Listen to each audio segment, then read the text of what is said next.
Pour refonder le système de santé, faut-il encore construire une politique de santé? Le cadre d'orientation, le cadre de programmation, c'est la stratégie nationale de santé, la fameuse SNS. Elle a lieu tous les 5 ans. Elle s'appuie sur des rapports, sur des avis d'experts, et c'est l'élément qui permet de proposer une loi de modernisation du système de santé. Je voudrais attirer l'attention sur 2 points de faiblesse. D'une part, le manque de planification, et d'autre part, l'absence de programmation de moyens financiers. Et c'est notre première recommandation. Nous souhaitons une stratégie nationale de santé votée tous les 5 ans, sans oublier la programmation des moyens financiers. La question du financement est cruciale. Le budget santé est cadré dans ce qu'on appelle l'objectif national des dépenses de santé, le fameux ONDAM. Il est important de rappeler ces 3 principes. L'universalité de l'accès au système de santé, le juste soin au moindre coût pour la collectivité et la primauté des intérêts de la santé publique sur les intérêts économiques.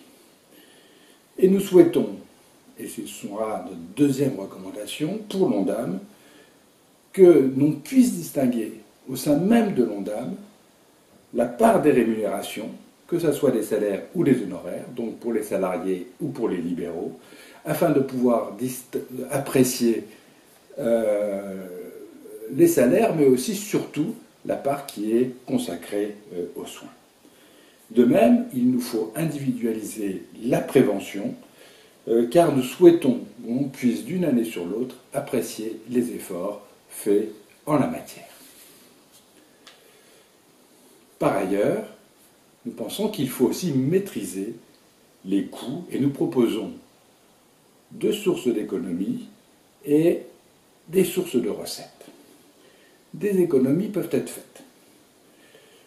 D'une part, par la réduction des frais de gestion estimés pour les seuls complémentaires santé à 7,5 milliards d'euros. Nous proposons que soit mise en œuvre la grande sécu, c'est-à-dire qu'on intègre les complémentaires santé au sein de l'assurance maladie.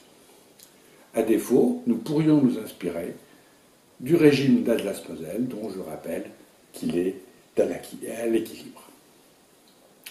Une autre source d'économie, c'est de mettre en œuvre une politique de pertinence des soins et des pratiques. Notre politique dans ce domaine est totalement indigente pour un grand pays comme la France. Le dernier atlas des pratiques professionnelles date de 2016, c'est l'IRDES qui l'avait fait. Et parallèlement, la Haute Autorité de Santé, qui pourrait avoir cette mission, se contente de faire des recommandations de pratiques professionnelles. Et nous attendons que nous mettions en place une véritable politique de pertinence des soins et des pratiques professionnelles. En matière de recettes, nous faisons 3 propositions. La première, c'est de faire obligation à l'État de compenser intégralement toute exonération de cotisations sociales. En d'autres termes, il s'agit de revenir à la loi Veil de 1994. Nous souhaitons aussi que soient supprimées toutes les niches sociales, dont certaines servent à compenser la prise en charge des complémentaires santé, c'est un comble. Et la troisième, c'est de taxer l'alcool, les produits particulièrement gras et sucrés, les jeux et les paris, de même que de taxer la publicité pour ces mêmes produits afin de pouvoir financer la prévention et de créer le fameux fonds prévention que nous souhaitons. Pour terminer, je voudrais évoquer la question de la démocratie sanitaire. Faire une loi de programmation, faire une stratégie nationale de santé nécessite un débat.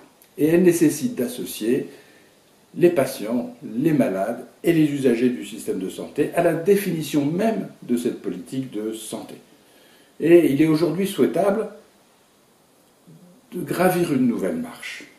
Et nous faisons comme proposition le renforcement de nos 3 instances consultatives de démocratie sanitaire. La Conférence nationale de santé, les conférences régionales de santé et l'autonomie, et enfin les conseils territoriaux de santé, les CTS. Elles ont incontestablement besoin de plus d'indépendance. Et nous souhaitons confier à la Conférence nationale de santé de nouvelles missions.